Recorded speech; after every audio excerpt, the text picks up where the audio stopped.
The door slammed open so hard it cracked against the tile wall, and Zara's head snapped up from where she'd been staring at her reflection in the latte department store bathroom mirror, mascara smudged under her eyes from crying over another failed modeling callback. The man who stormed in was all wrong for this space. Too tall, too sharp, too male. His black wool coat swirling around him as he pressed a phone to his ear, speaking rapid-fire Korean that dripped with venom. Their eyes locked in the mirror. Everything stopped. He froze mid-step, phone still against his ear, but whatever the person on the other end was saying had become static because his gaze was fixed on her reflection with an intensity that made Zara's breath catch in her throat.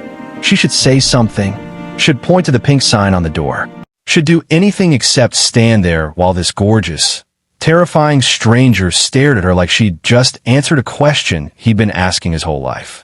"I'll call you back," he said into the phone, his voice rough, never breaking eye contact with her in the mirror. The call ended with a beep that echoed in the small bathroom. Zara turned slowly, her heart hammering against her ribs. Up close he was even more devastating. 6'4" of sharp cheekbones and a jaw that could cut glass, with eyes so dark they looked black in the fluorescent lighting. A thin scar cut through his left eyebrow. His lips were parted slightly, like he'd forgotten how to breathe. "Wrong bathroom," she managed, but her voice came out breathy, uncertain. "I know," he said in perfect English, and he still didn't move toward the door. "Then you should leave." Zara's hands gripped the edge of the sink counter behind her, knuckles tight, because her knees felt suddenly unstable under the weight of his stare. "I should." He took a step closer instead, and the bathroom felt impossibly small. "I'm sorry." "For what?" The question slipped out before she could stop it. "For whatever made you cry." His gaze dropped to her mascara-streaked cheeks, then lower, tracing the curve of her body in the cream dress that clung to every soft place she'd learned to hate in this country. When his eyes returned to hers, there was something hungry in them, something that made her stomach flip. And for not being sorry enough to leave. Zara's breath hitched. "You don't know me. You don't know why I was crying." "No." He moved closer, within arm's reach now, and she could smell his cologne, dark, woody, expensive. "But I know whoever made you feel like you're not enough is an idiot. You're just saying that." The words came out defensive, sharp with 3 months of Korean rejection, of being too thick, too black, too much for a country that worshipped delicate. "Am I?" His hand lifted, slowly, giving her time to pull away, and when she didn't, his fingers brushed the curve of her hip through the fabric. The touch sent electricity racing up her spine. "Tell me I'm just saying that." "This is insane," Zara whispered, but she didn't step back. Couldn't step back. "You walked into the wrong bathroom 5 minutes ago." We don't." "I know." His other hand came up to cup her face, thumb tracing her cheekbone with devastating gentleness. "It's completely insane." "Then stop," she said, but even she could hear how unconvincing it sounded. "You stop." His voice dropped lower, rougher. "Tell me to leave, Zara, and I will." Her eyes widened. "What do you know my name?" He glanced at her phone on the sink counter, the Instagram notification still glowing on the screen with her username visible. "Lucky guess." His thumb moved to her bottom lip, pressing gently. "Now, tell me to leave." Zara's mind was screaming at her. This was dangerous. This was stupid. This man was a stranger who'd barged into a women's bathroom and hadn't left, who'd overheard whatever that phone call was about, making someone's death look like an accident. But her body wasn't listening to her mind. Her body was leaning into his touch, lips parting under his thumb, heat pooling low in her belly in a way that made her forget every rejection, every swipe left, every agency that had smiled with their mouths and said no with their eyes. "I can't," she breathed. Something in his expression cracked, restraint shattering like glass. And then his mouth was on hers, one hand fisting in her hair while the other gripped her hip hard enough to bruise. The kiss was not gentle. It was hunger and anger and 3 months of Zara, feeling invisible, suddenly reversed in the span of a heartbeat. He kissed her like he was trying to consume her, like her soft body pressed against his was the only thing keeping him tethered to earth. Zara kissed back just as desperately, hands clutching his coat, pulling him closer even though there was no space left between them. When his tongue swept in her mouth, she made a sound she'd never heard herself make, needy and broken, and felt him smile against her lips. "This," he murmured between kisses, his hand sliding from her hip to her thigh, squeezing the softness there, "is perfect. You're perfect." "Liar," Zara gasped, but her head tilted back to give him access to her neck, and when his teeth grazed her pulse point, her knees actually buckled. He caught her easily, lifting her onto the sink counter like she weighed nothing, stepping between her thighs in a way that made her dress right up. "Not lying," he said against her throat, and his hand traced the curve of her thigh with something close to reverence. "I've thought about curves like this, softness like this. I walked into the wrong bathroom and found exactly what I didn't know I was looking for." "You're insane," Zara repeated, but her legs wrapped around his waist, pulling him flush against her. "Probably." He pulled back just enough to look at her, and his eyes were molten, burning. "Does that scare you?" "It should. Everything about this should scare her. The intensity, the speed, the way he touched her like he owned her when they didn't even know each other's last names." But instead, Zara felt alive for the first time since landing in Seoul. Felt seen. Felt wanted in a way that had nothing to do with fetish or curiosity and everything to do with raw, undeniable need. "Yes," she admitted. "Good." His thumb traced her swollen bottom lip again. "What's your full name?" "Zara Okonkwo." Her hands were shaking where they clutched his shoulders. "Who are you?" "Dae-won." He kissed her again, slower this time. Thorough. "Ryu Dae-won." The name tickled something in the back of Zara's mind. She'd heard it somewhere, maybe on the news, maybe in her roommate's gossip about Seoul's underground. But before she could place it, the bathroom door swung open and two teenage girls walked in, laughing about something on their phones. They stopped dead when they saw Zara and Dae-won, their expressions cycling from confusion to shock to poorly hidden disgust in the span of a second. One of them muttered something in Korean, and though Zara's language skills were basic, she caught enough, foreign and fat, and a word she was pretty sure meant shameless. The girls left quickly, whispering to each other, and reality crashed back in with all its ugly weight. Zara tried to pull away, but Dae-won's hands tightened on her waist, holding her in place. "Don't," he said quietly. "Don't let them take this." "This?" Zara's laugh was bitter. "This is a mistake. Exactly what I want," he interrupted, and the certainty in his voice made her chest ache. "Tell me you feel this too. Tell me I'm not the only one who walked into the wrong place and found something right." Zara wanted to lie, wanted to protect herself, to run before this beautiful, dangerous man could reject her the way everyone else in this city had. But his hands were still on her body, gentle and possessive all at once, and his eyes were asking her to be brave enough to admit the truth. "You're not alone," she whispered. His smile was slow, devastating. "Then have lunch with me tomorrow." "I don't know you." "That's what lunch is for." He pulled out his phone, typed something quickly. "Give me your number." "Why?" Zara asked, even as she recited the digits. "Because when I leave this bathroom, you're going to panic." His fingers traced absent patterns on her thigh. "You're going to convince yourself this was a hallucination or a joke. And tomorrow morning, you're going to need proof that I'm real and that I meant every word." He was right, and they both knew it. Zara's phone buzzed on the counter. A text from an unknown number. "Tomorrow, 1 p.m. I'll send the address in the morning." "Don't run from this, Zara." "How did you know where to find me?" she asked, something cold creeping up her spine. "You knew my name from my phone, but how will you?" "I have resources," Dae-won said carefully, and there was something in his tone that reminded her of the phone call, the cold voice ordering someone's accidental death. "And before you ask, yes, you should probably be more scared of me than you are." "Should I?" Zara searched his face, looking for the monster, but all she saw was the man who'd kissed her like she was oxygen. "I'm not a good man, Zara." He lifted her off the counter, setting her on her feet with a gentleness that contradicted his words. "But I'll never lie to you, and I'll never let anyone hurt you. That includes myself." "That's not reassuring. It's not meant to be." He straightened her dress, fingers lingering on her hips. "It's meant to be honest. Tomorrow, 1 p.m. I'll be waiting, Then he walked out of the women's bathroom like he hadn't just turned Zara's entire world inside out, leaving her trembling and confused and more alive than she'd felt in months. Her phone buzzed again. Another text. And Zara? Wear that dress. I want to peel it off you properly next time. Zara's face burned. She looked at herself in the mirror, mascara smudged, lips swollen, dress wrinkled, and barely recognized the woman staring back. This morning, she'd been invisible. Now she felt like she was standing in the middle of a bomb countdown. And the worst part was she wasn't sure she wanted to run. She typed back with shaking hands, "What if I don't show up?"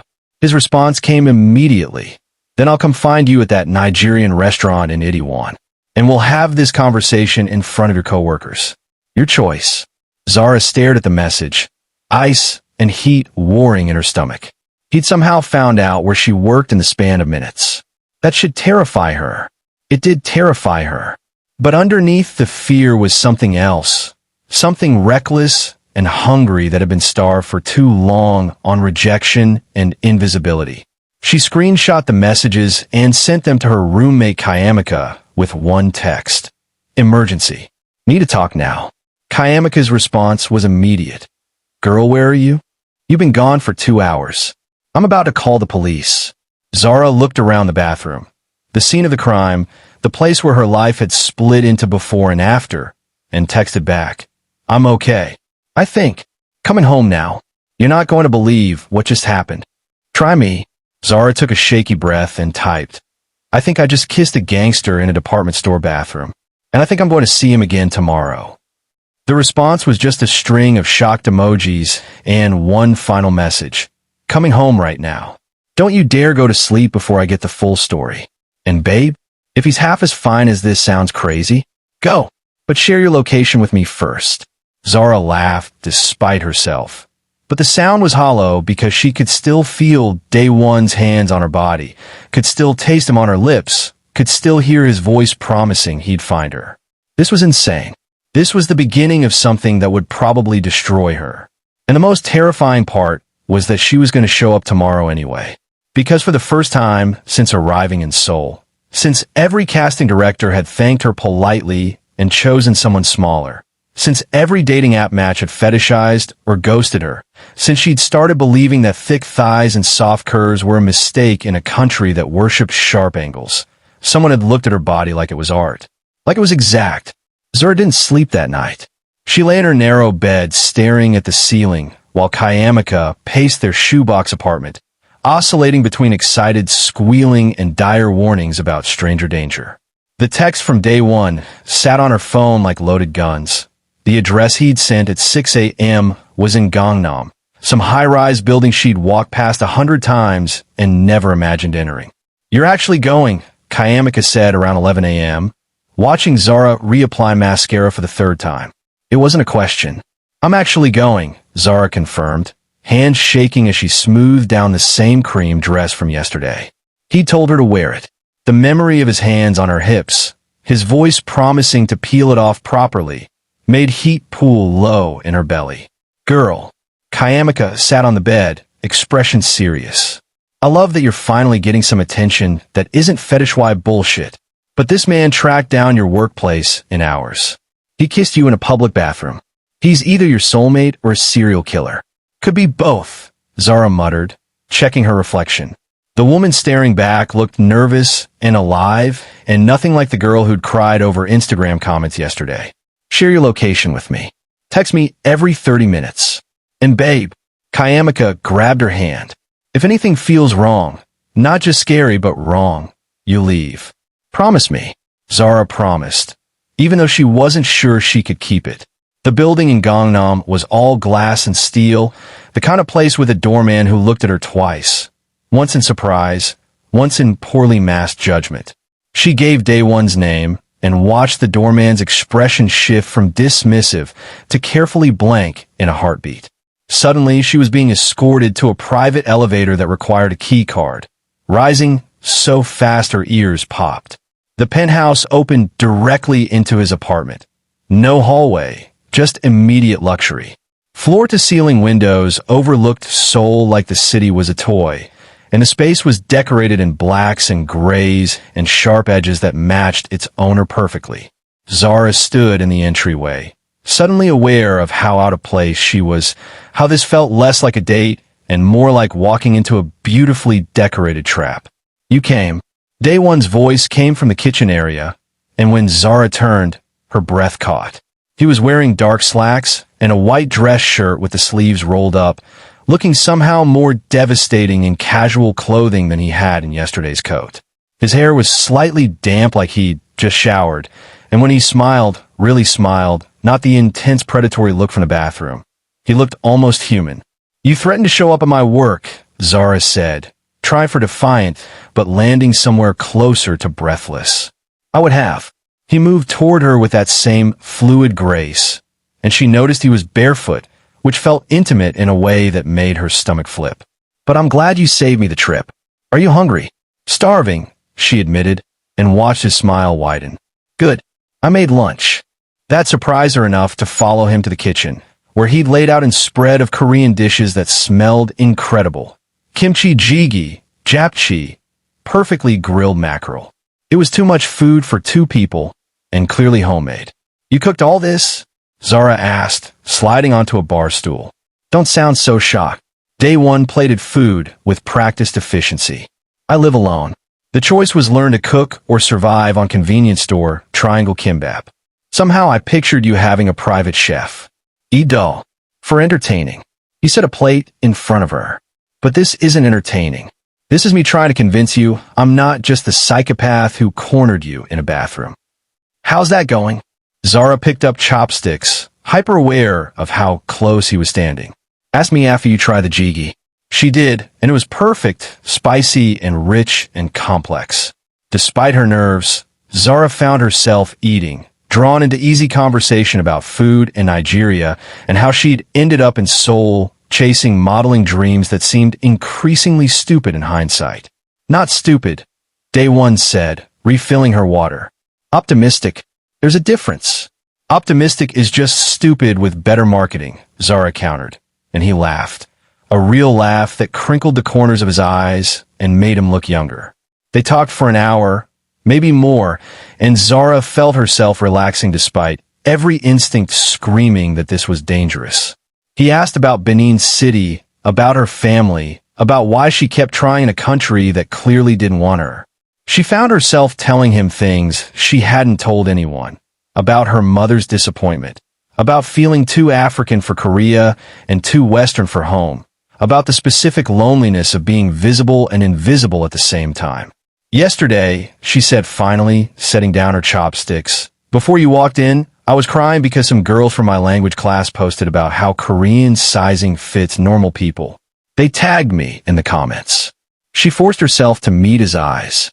"So when you say I'm perfect, when you look at me like you did yesterday, I need you to understand that I don't believe you. I can't believe you. Because everything about being here has taught me that bodies like mine don't get looked at like that. Not genuinely." Dae-won was quiet for a long moment, something dark moving behind his eyes.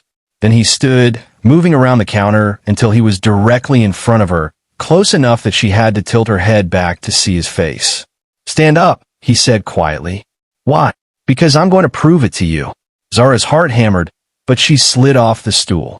Immediately his hands went to her waist, spanning the softness there with a grip that was possessive and gentle all at once.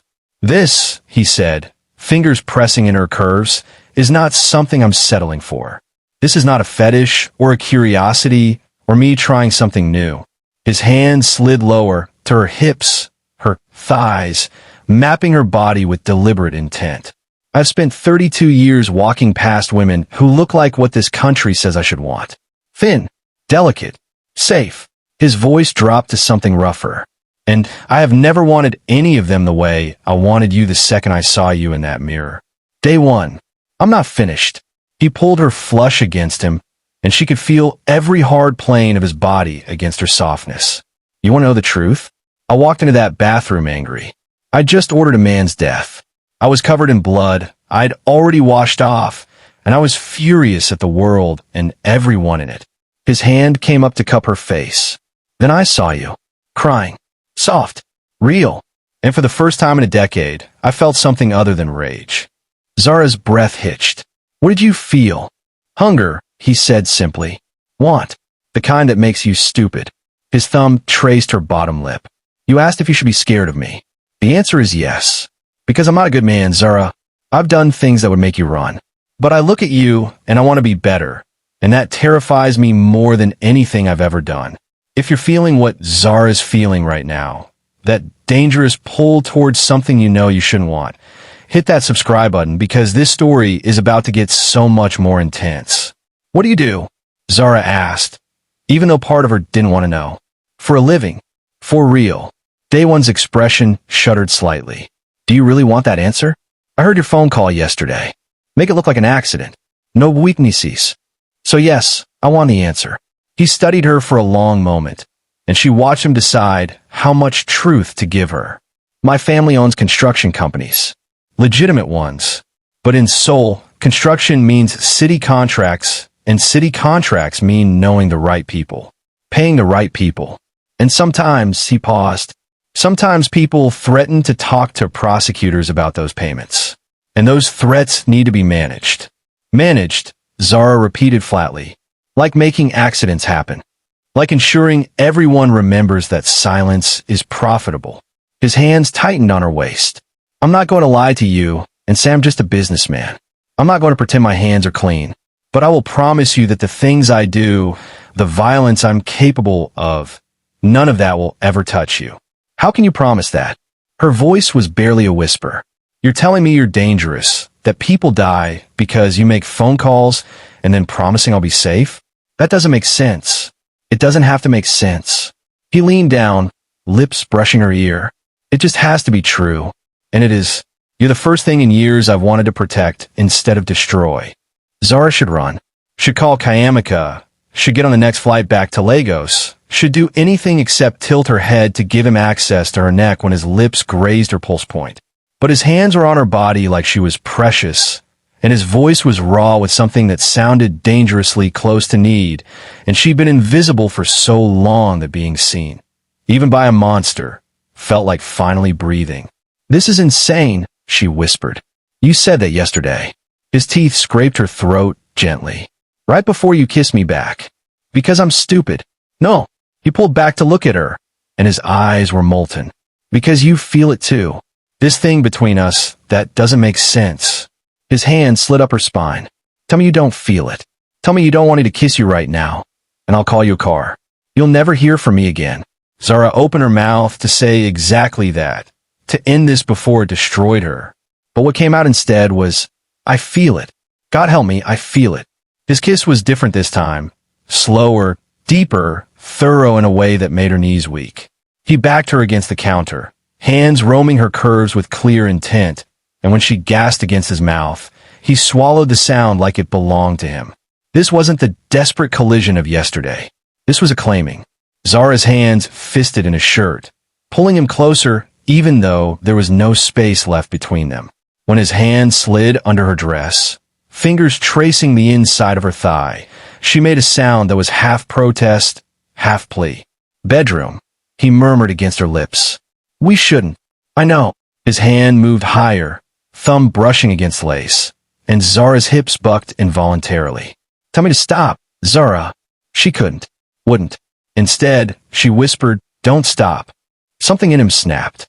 He lifted her like she weighed nothing, her legs wrapping around his waist as he carried her through the penthouse. She caught glimpses of expensive art, dark furniture, a hallway lined with closed doors, and then they were in his bedroom.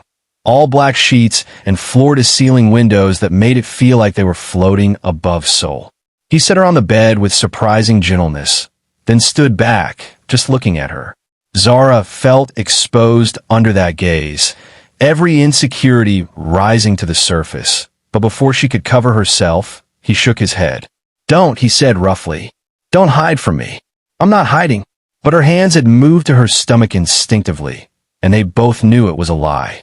Dae-won knelt in front of her, pushing her hands aside, and pressed his lips to the soft skin of her belly through the dress. This, he said between kisses, moving lower, is what I think about in meetings. This softness. These curves. His hands slid up her thighs, pushing the dress higher. You have no idea how perfect you are. Stop saying that. Zara gasped as his mouth found the inside of her knee. What? He looked up at her, and his eyes were dark with want. Because you don't believe it? Then I'll keep saying it until you do. His fingers hooked in her underwear, and Zara's brain finally caught up to what was happening. Wait, too fast. He froze immediately, hands stilling. No, maybe. I don't know. She was trembling, caught between want and fear and the certainty that if she did this, there would be no going back. I don't do this. I don't go to strange men's apartments, and I know. He moved back up her body, framing her face with his hands. We can stop. Right now. Just talk. I meant what I said, Zara. I want you, but not if you're not ready. The restraint in his voice, the way his body was coiled tight with want, but completely still, waiting for her permission. That was what decided it. Because men who didn't care, men who saw her as a novelty or a fetish, didn't stop. Didn't ask. Didn't look at her like she was the one with all the power. I didn't say stop, Zara whispered. I just needed to say that this isn't normal for me. That you're not. I don't usually. Good, he interrupted, and his smile was sharp. I don't want to be usual for you. Then his mouth was on hers again, and Zara stopped thinking entirely. Let herself feel instead. His hands mapping every curve, his voice murmuring Korean and English endearments against her skin. The way he touched her like she was art, and he was memorizing every line. When he finally stripped the dress off her, she didn't have time to feel self-conscious because he was looking at her like she'd hung the moon, and his hands were everywhere, worshipping. Perfect, he kept saying, and this time she almost believed him. Afterwards, lying tangled his black sheets with Seoul glittering below them, Zara felt her phone buzz insistently. Kayamika's 30th text, probably threatening to call the police. She reached for it, but Dae-won's arm tightened around her waist. Don't, he murmured into her neck. Not yet. Stay. My roommate thinks I'm dead in a ditch. Text her you're alive. Then stay. It wasn't quite a question. Zara should leave. Should process what had just happened. Should probably panic about sleeping with a man who'd admitted to ordering deaths over construction contracts. But his hand was tracing lazy patterns on her hip, and for the first time in 3 months, she felt wanted instead of tolerated. She texted Kayamika, still alive? Staying a bit longer. We'll explain later. The response was immediate. Girl, use protection. Get details. Don't fall in love with a criminal. Too late, Zara thought, and the realization should have terrified her. Maybe it did. But Dae-won's lips were on her shoulder, and his voice was sleep rough, and she let herself have this, just for a few more hours. She didn't see the text that came through on his phone, the one he silenced immediately. Your mother knows about the girl. She's calling an emergency family meeting. Tomorrow. Non negociable. Zara woke to an empty bed and the sound of Dae-won's voice cutting through the penthouse like a blade. Sharp, cold, speaking rapid Korean that even through her limited understanding sounded like a threat. She pulled on his shirt from the floor, the fabric swallowing her curves, and padded barefoot toward the living room. He was standing at the windows with his back to her, phone pressed to his ear, every line of his body rigid with tension. The man who'd touched her with reverence last night was gone, replaced by whoever he became when he ordered accidents and managed threats. I don't care what she thinks, he said in English, and Zara realized he'd switch languages because he knew she was awake. My personal life is not a family concern. No, I will not be attending. Because I said so, and last time I checked, I don't answer till he went silent, listening, and Zara watched his free hand curl into a fist. Fine. Tomorrow. But she doesn't get a vote on this. He ended the call with enough force that Zara was surprised the phone survived, then stood there breathing hard, staring at Seoul like he wanted to burn it down. Good morning to you too, Zara said softly. Dae-won turned, and some of the ice in his expression melted when he saw her in his shirt. How long have you been standing there? Long enough to know you're about to tell me something I won't like. He crossed to her in 3 strides, pulling her against his chest like she was an anchor. For a moment he just held her, face buried in her hair, and Zara felt him trembling, actually trembling, with suppressed rage. My mother knows about you, he said finally. One of my men saw us yesterday. Reported back like a good little soldier. Zara's stomach dropped. And that's a problem because my mother has very specific expectations about who I marry. And a plus-size black woman from Nigeria doesn't fit the profile. The words hit like a slap. Zara pulled back, arms wrapping around herself. So this was what? A fling? Get the exotic experience out of your system before you marry whoever mommy picks. No. His hands gripped her shoulders, forcing her to look at him. This is me realizing I'm about to go to war with my own family for a woman I met 2 days ago, and trying to figure out if you're going to run when it gets ugly. Bah, Zara repeated. You're being dramatic. I'm being accurate. He let her go, scrubbing a hand over his face. My family's wealth, our construction empire, all of it is built on traditional values and strategic marriages. My mother has been grooming the prosecutor's daughter for me since we were teenagers. Good family, good bloodlines, good politics. And I'm none of those things.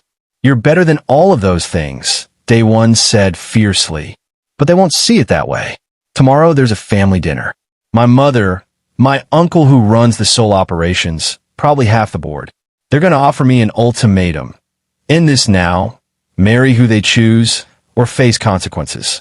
Zara felt something cold settle in her chest. What kind of consequences? The kind where I lose access to the family accounts. The kind where business partners suddenly stop returning calls. The kind where I become a liability instead of an asset. His smile was bitter. In my world, liabilities get managed. Then don't go, Zara said, but even as she said it, she knew it was futile. If I don't go, they'll come here. And I don't want them anywhere near you. The implications of that, the casual admission that his family might be a physical threat, made Zara's blood run cold. This was insane. She'd known him for 48 hours. She should walk out right now, get on the subway, block his number, and pretend this had all been a fever dream. But Dae-won was looking at her like she was the only solid thing in a world coming apart, and Zara had never been good at walking away from things that needed her. What do you want me to do? She asked. Stay here. Tomorrow. Let me handle them. Absolutely not. The words came out harder than she intended. If you're going to war over me, I deserve to see who I'm fighting. Zara. No. She stepped back, jaw set. I'm not some delicate flower you need to protect. I grew up in Benin City. I've dealt with colorism, with people telling me I'm too dark or too light, too thick or not thick enough, too African or not African enough my whole life. If your family wants to reject me, they can do it to my face. Something shifted in Dae-won's expression, respect mixed with concern. You have no idea how cruel they can be. Try me. He studied her for a long moment, then pulled out his phone and typed something. Fine. But we do this my way. You don't engage, you don't defend yourself, you just sit there and let me handle it. Can you do that? Probably not, Zara admitted. But I'll try. His laugh was short, humorless. This is going to be a disaster. Good thing I look amazing in disasters, Zara shot back, and was rewarded with a real smile. The family estate was in Gangnam, naturally, a sprawling traditional hanok that had probably cost more than Zara would earn in 3 lifetimes. Dae-won's hand was iron-tight on hers as they walked through gardens that looked like postcard fantasies, past koi ponds and stone lanterns, toward a dining room where Zara could already hear voices speaking rapid Korean. Last chance to run, Dae-won murmured. Not a chance, Zara whispered back, even though her heart was trying to escape through her ribs. They entered together, and the conversation stopped like someone had cut the power. 6 people sat around a low table, 3 men in expensive suits, 2 women in silk handboks, and at the head, a woman who could only be Dae-won's mother. She had his sharp cheekbones and dark eyes, but where his face showed warmth when he looked at Zara, hers was pure ice. So, she said in perfect English, gaze raking over Zara with surgical precision. This is the distraction. This is Zara Okonkwo, Dae-won corrected, voice hard. And you'll speak to her with respect, or we leave. Sit, his mother commanded, and after a tense moment, they did. The meal was brutal. Not because anyone was overtly cruel, they were far too polished for that, but because every word was a carefully aimed strike. Questions about Zara's family that were designed to highlight how ordinary they were. Comments about the modeling industry that implied she was using her body for attention.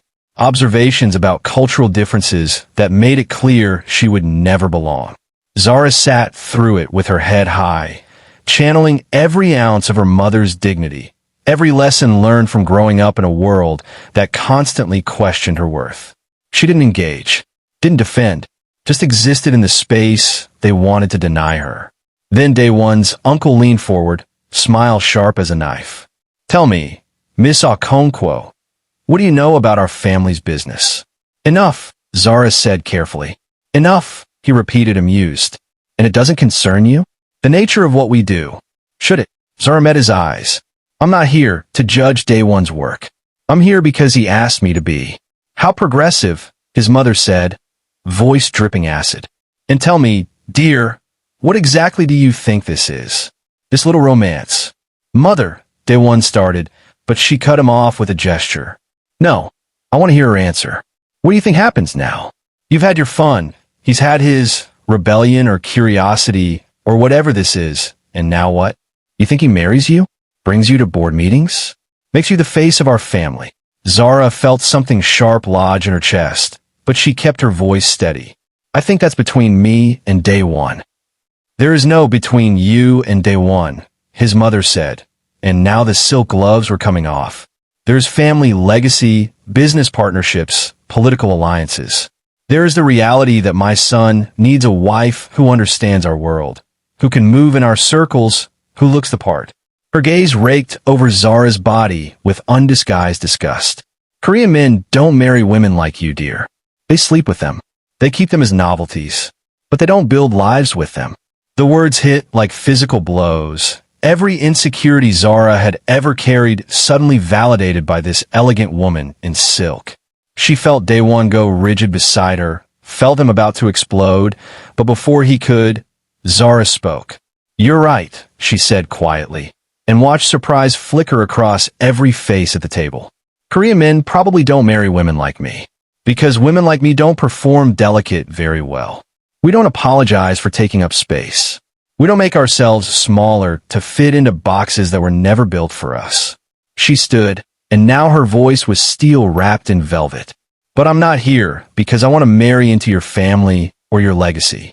I'm here because your son asked me to be. And if he wants me to leave, he can tell me himself."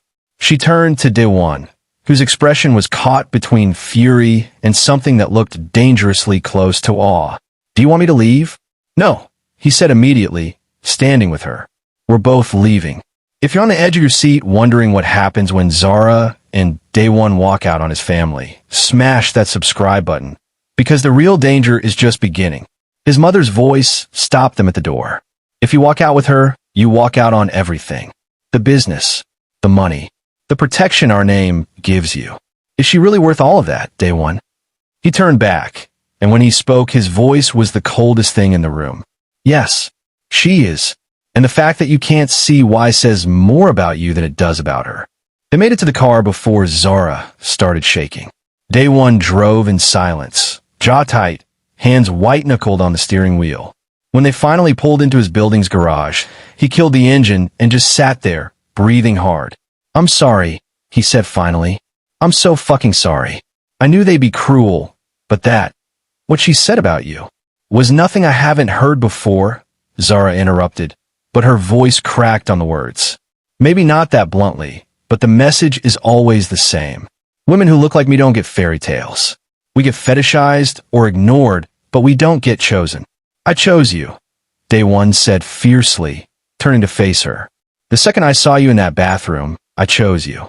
And I will keep choosing you over every legacy, every business deal, every political alliance they can throw at me." "You say that now," Zara whispered.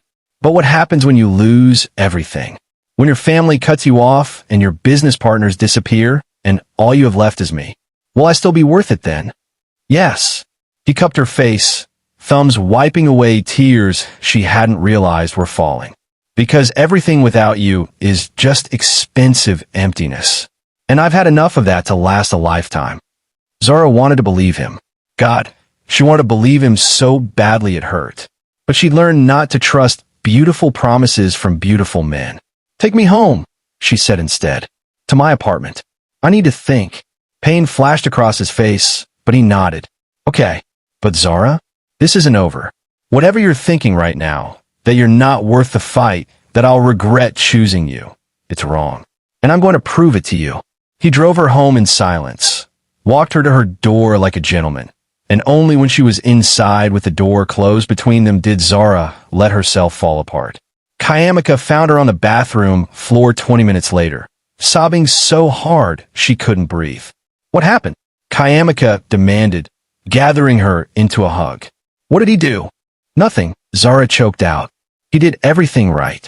His family, they said Korean men don't marry women like me. And the worst part is they're right. This was always going to end. I was just stupid enough to hope it wouldn't." "Babe, no. I'm going back to Nigeria," Zara said, the decision solidifying even as she spoke it. "I can't do this anymore. Can't keep trying to fit into a country that doesn't want me. Can't fall for a man whose entire world is designed to reject me." Her phone buzzed. A text from Dae-won. "You're wrong. About all of it. But I'll give you space to figure that out. Just know that I'm not giving up on you. On us." Zara turned off her phone and let Kayamika hold her while she cried. She didn't see the second text that came through on Dae-won's phone, the one from an unknown number. "Your forward whore made quite the impression at dinner. Shame if something happened to her. Seoul can be so dangerous for outsiders." Zara spent 3 days ignoring Dae-won's calls and texts, researching flights back to Lagos, and pretending the ache in her chest was temporary. Kayamika watched her with worried eyes, but didn't push, just made jollof rice and kept the apartment stocked with wine. On the 4th morning, Zara woke to her phone ringing. Not Dae-won's number, but the Nigerian restaurant where she worked. "Zara? It's Manager Kim. You're scheduled for the lunch shift today. Remember? We're short-staffed." She'd completely forgotten. The thought of facing customers, of plastering on a smile while her world felt like it was crumbling, made her want to crawl back into bed. But rent was due, and hiding wouldn't pay bills. "I'll be there in an hour," she said. The restaurant was in Itaewon, the international district where foreigners clustered like refugees from Korean beauty standards. Zara tied on her apron, forced brightness into her voice, and served egusi soup to homesick Nigerians and adventurous Korean couples who wanted to try African food like it was a single cuisine. She was refilling water glasses when her phone buzzed with a text from an unknown number. "Step outside. Now, don't make a scene or your roommate gets hurt." Zara's blood turned to ice. She looked around the restaurant. No one seemed out of place. No one was watching her. With shaking hands, she texted back. "Who is this? You have 60 seconds. Back alley. Alone." She thought about calling the police, calling Dae-won, calling anyone. But the message mentioned Kayamika, and fear squeezed her throat shut. She told Manager Kim she needed a smoke break and slipped out the back door into the narrow alley that smelled like rotting food and stale beer. 2 men were waiting. Both Korean, both built like they broke bones for a living, both wearing expressions that said they enjoyed their work. "Zara, Okonkwo," the taller one said in accented English. "You've caused quite a problem for an important family." "I don't know what you're talking about," Zara said, trying to keep her voice steady even as her mind screamed at her to run. "Ryu, Dae-won's mother, sent her regards." The second man smiled, and it was the ugliest thing Zara had ever seen. "She wanted us to deliver a message about knowing your place." Zara's hand was on her phone in her pocket when the first man moved, faster than she expected, ripping it from her grasp and smashing it against the wall. The second grabbed her arm, twisting it behind her back hard enough to make her gasp. "Let me go," she demanded, but it came out weak, scared. "Here's the message," the tall one said, leaning close enough that she could smell cigarettes on his breath. "Go back to Africa. Forget Dae-won. If you don't, next time we won't be so polite." Then he punched her, a quick jab to her stomach that knocked the air from her lungs and sent her to her knees. Zara tried to scream, but no sound came out, just wheezing gasps as pain radiated through her body. The second man kicked her in the ribs, once, twice, and she curled into a ball on the filthy alley ground, arms wrapped around her head. "This is what happens to foreign whores who don't listen," one of them said, and she felt another kick connect with her spine. Through the pain and fear, Zara felt something else rising: rage. Pure, incandescent fury at these men, at Dae-won's family, at every person who'd ever made her feel small or wrong or too much. She waited until the second man bent down to grab her hair. Then she drove her elbow backward into his groin with every ounce of strength she had. His scream was satisfying. So was the crunch when she smashed her head backward into his nose. He let go, stumbling back, and Zara scrambled to her feet, vision swimming with pain. The tall one was already moving toward her, but she grabbed a beer bottle from the pile of trash and swung it at his head. It shattered against his temple, and he went down hard. Zara ran. She didn't know where she was going, just that she needed to move, needed to get away. Her ribs screamed with every breath, her stomach cramped, but adrenaline pushed her forward. She made it 3 blocks before someone grabbed her from behind, and she started fighting again, kicking, clawing, biting, until a familiar voice cut through the panic. "Zara, stop. It's me." She went limp, and Dae-won caught her before she hit the pavement. When she looked up at his face, she barely recognized him. All the warmth, all the tenderness she'd seen in his penthouse was gone, replaced by something cold and murderous. His eyes swept over her, the blood on her lip, the way she was holding her ribs, the bruises already forming on her arms, and his expression went absolutely dead. "Who did this?"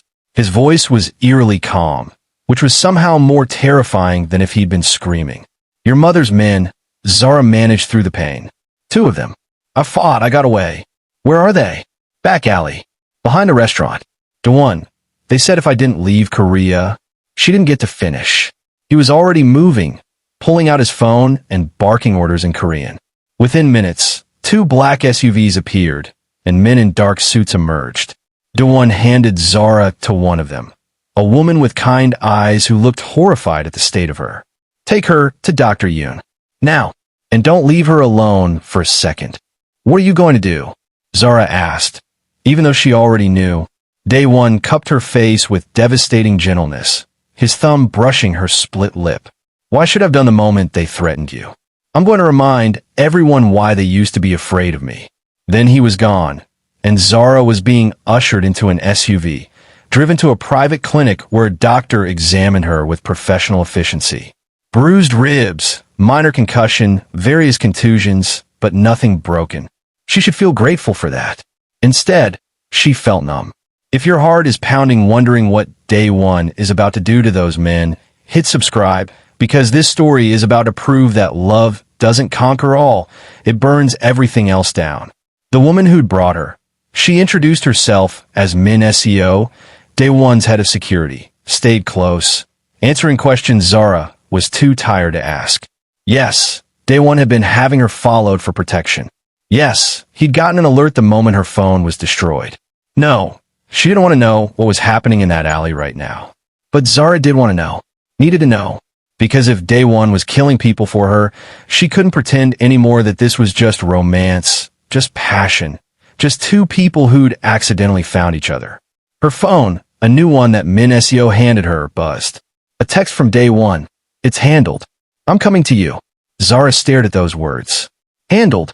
2 men had beaten her in an alley on his mother's orders, and now it was handled. She thought about what that meant, about the violence he'd promised would never touch her now coursing through Seoul on her behalf. When Dae-won walked into the clinic's private room 2 hours later, his knuckles were raw and there was blood on his shirt. Not his blood, Zara knew instinctively.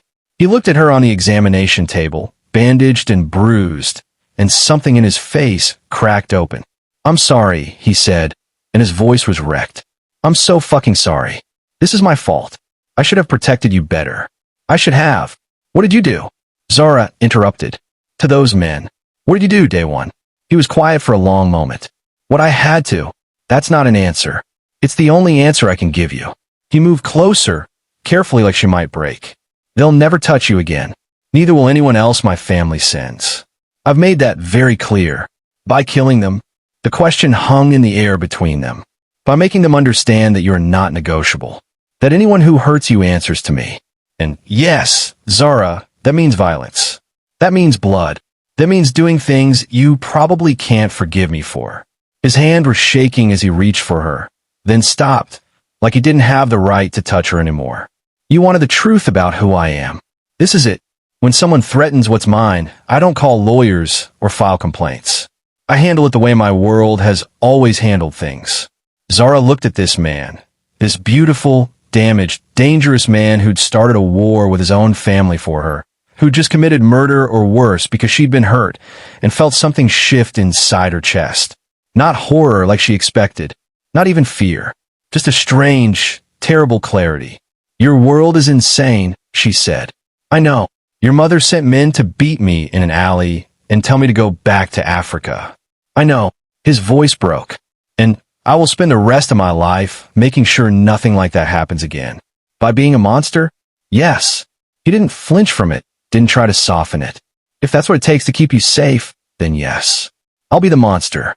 And if you walk away because of it, I'll understand. But I won't apologize for protecting you. Zara thought about those men in the alley, about their hands on her body, their feet in her ribs, the casual cruelty in their voices. Thought about 3 months of being invisible and unwanted and too much.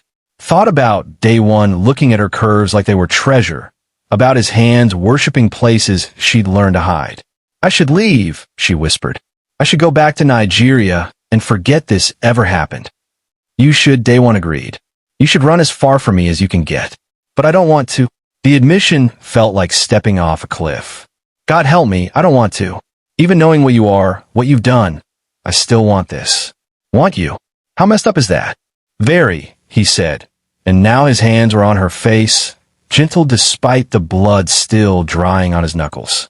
We're both very messed up, and this thing between us is probably going to destroy us. Probably, Zara agreed. Stay anyway. It wasn't a question, wasn't a demand.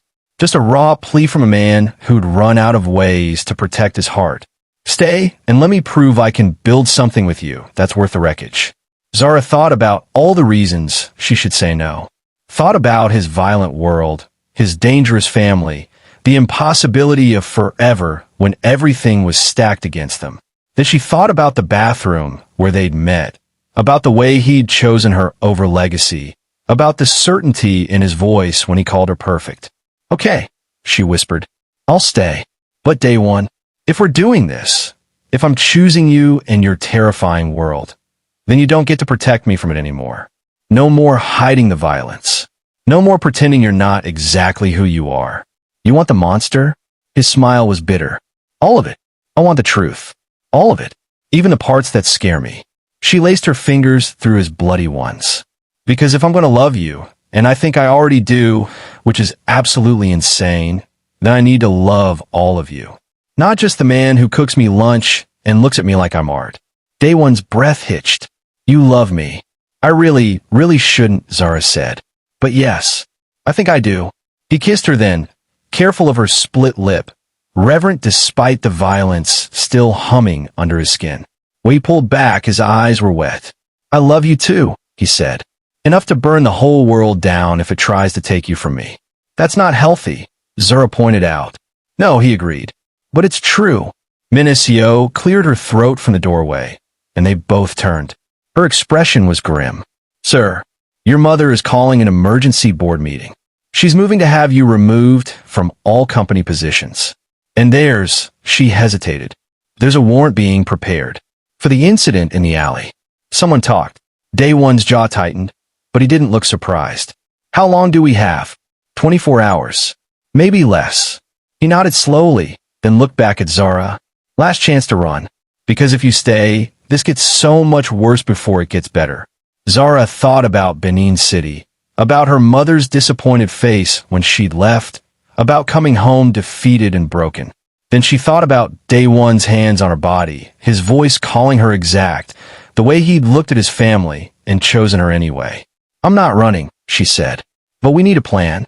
Because I didn't survive an alley beating just to watch you go to prison. Dae-won's smile was sharp, dangerous, and absolutely beautiful. Then it's a good thing I've been planning for war since the moment my mother threatened you. Minasio, call the lawyer. Get the files I've been keeping on the family's less-than-legal dealings. And contact that prosecutor, the one whose daughter I was supposed to marry. Tell him I have information he's going to want. You're going to burn it all down, Zara realized. Your family's business. Everything. For you. Dae-won pulled her close, careful of her injuries. I'll burn it all down and dance in the ashes. They want to know if you were worth losing everything. Time to show them the answer. The emergency board meeting was held in the Ryu family's downtown headquarters, a glass tower that reflected Seoul back at itself with cold precision. Dae-won arrived with Zara on his arm, her bruises hidden under makeup, but her chin held high, wearing a black dress that hugged every curve his family hated. Min SEO and 4 other security personnel flanked them like an honor guard. His mother stood at the head of the conference table, surrounded by board members and family patriarchs who'd built their empire on concrete and corruption. When she saw Zara, her expression could have frozen fire. You were told to come alone, she said in English, the words precise as scalpel cuts. And I was told I'd be safe in this city, Dae-won replied, guiding Zara to a chair directly across from his mother. We're both liars, apparently. The tension in the room was suffocating. Zara felt every eye on her, some curious, most hostile, but she kept her spine straight and her hands folded on the table, channeling every ounce of her mother's regal composure.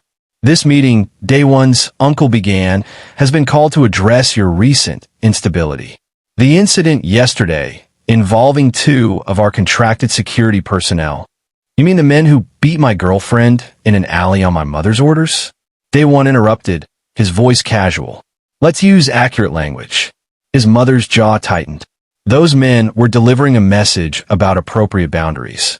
What you did in response was excessive and has exposed this family to legal scrutiny we cannot afford.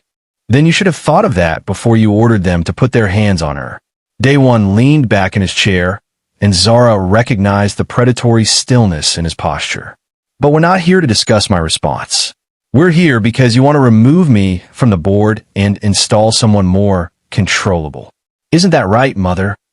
We're here, she corrected coldly, because you've forgotten who you are, because you've let an African prostitute convince you to throw away your legacy for what? Good sex? Rebellion? Midlife crisis at 32. Zara felt the words like physical blows, but before she could respond, Dae-won's hand covered hers on the table, a silent reminder of their agreement. Let him handle it. I've forgotten nothing, Dae-won said quietly. I remember every bribe, every threat, every corner cut to build this empire. I remember because I have documentation of all of it. 12 years of receipts, recordings, contracts that would make prosecutors salivate. I've been keeping insurance since I was 20 years old, Mother, because I've always known exactly who you are. The room went deathly silent. His mother's face drained of color. You would not. He pulled out his phone, tapped a few buttons, and suddenly the wall screens lit up with files, bank transfers, recorded conversations, photographic evidence of dealings that made Zara's stomach turn. Here's the construction minister taking cash to approve the Sondo development. Here's uncle arranging for a building inspector's accident. Here's you, Mother, ordering the death of a journalist who was asking too many questions about our labor practices. You're bluffing, his uncle snarled. You release those files, you destroy yourself too. Exactly. Dae-won's smile was arctic. I'm willing to burn it all down. The question is, are you? Because I've already sent copies to 3 prosecutors, 2 journalists, and a whistleblower protection organization, with instructions to publish if anything happens to me or Zara. His mother stood slowly, knuckles white on the table's edge. You would destroy your own family for that. Choose your next words very carefully, Dae-won warned, and there was murder in his voice. But Zara had had enough of being talked around like furniture. She stood, and every eye snapped to her. Let me save you the trouble, she said, voice steady and clear. I'm the fat black woman who seduced your precious son. The foreign whore who doesn't know her place. The distraction who's going to ruin your perfect legacy. She walked around the table slowly, and people actually leaned back as she passed. You want to know what I think? I think you're terrified. Not because I'm taking Dae-won away from your business, You don't actually care about him as a person.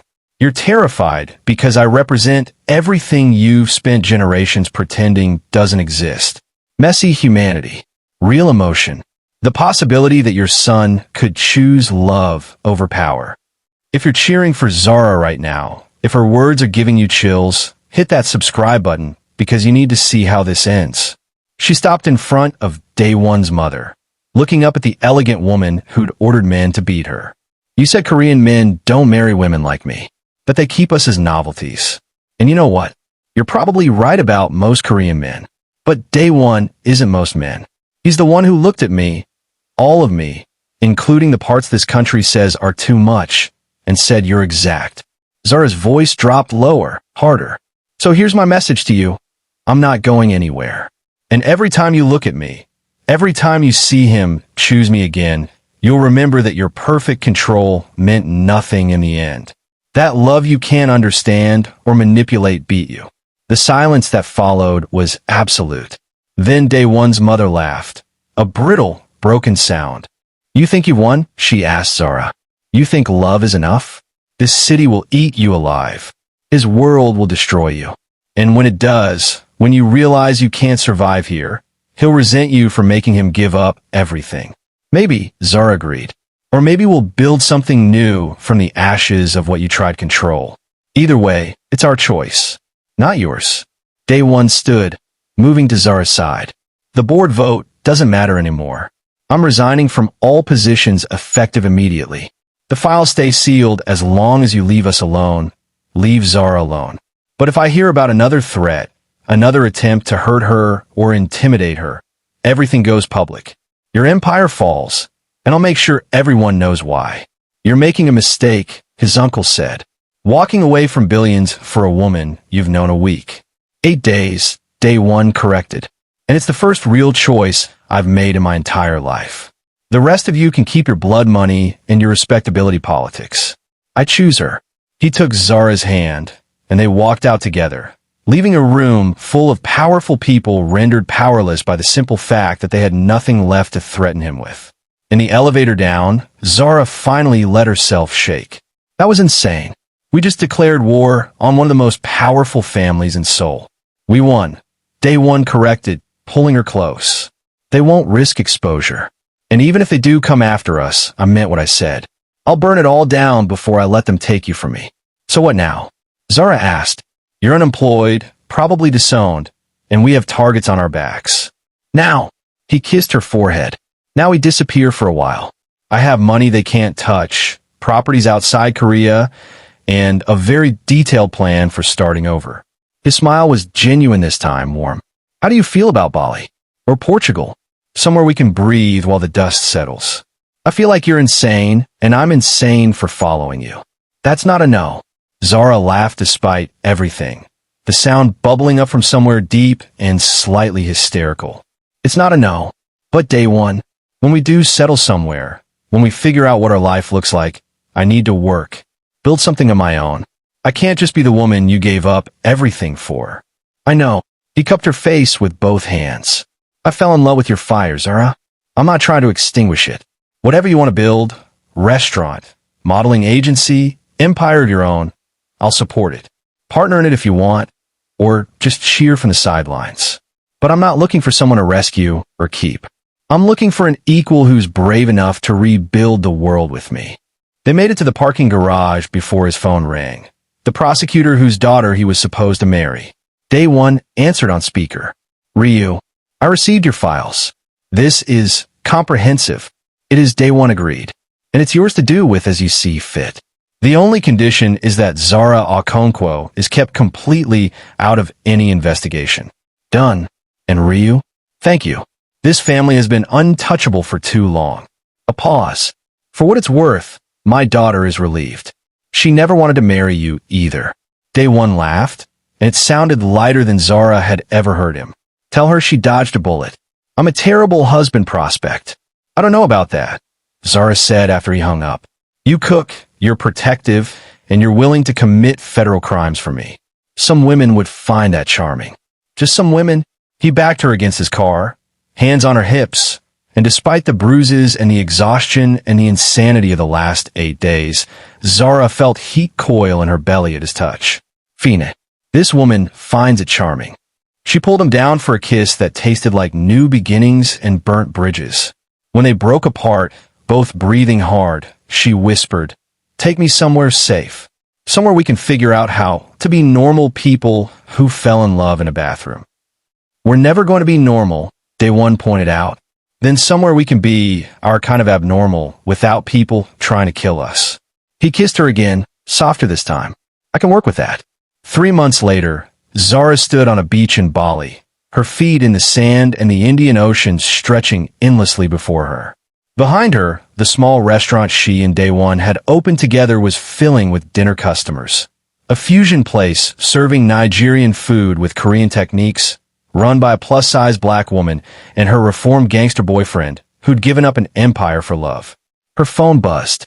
A message from Kayamika with a screenshot of a Korean news article. "Our YU family construction empire collapses amid corruption probe." Below it, her friend had written, "Girl, you literally brought down a dynasty." "How's Bali?" Zara smiled and typed back, "Bali is perfect. Also, I'm opening a second location. Also, I think he's going to propose soon. Send help. I'm becoming one of those love-struck idiots." "Too late. You've been a love-struck idiot since Bathroom Gate. But I'm happy for you, babe. You deserve someone who looks at you like you hung the moon." Zara glanced back at the restaurant, where Dae-won was visible through the windows, laughing with customers, his hands moving as he explained a dish. He caught her looking and smiled, that private smile that was only for her, and her heart did its familiar somersault. She'd come to Korea looking for modeling contracts and validation from an industry that didn't want her. Instead, she'd found a man who'd walked into the wrong bathroom and seen her exactly as she was, curves and tears and rage and all, and decided she was worth burning his whole world down for. "Korean men don't marry women like you," his mother had said. But standing on this beach, wearing the ring Dae-won would give her at dinner tonight, Minnesio had already spoiled the surprise. Zara smiled and thought, "You're right. They don't. They marry women exactly like me. And we build empires of our own." If this story made you feel something, rage, hope, love, vindication, smash that subscribe button and comment which scene hit you hardest. Because stories like Zara's deserve to be told, and women who've been told they're too much deserve to know they're actually exactly enough.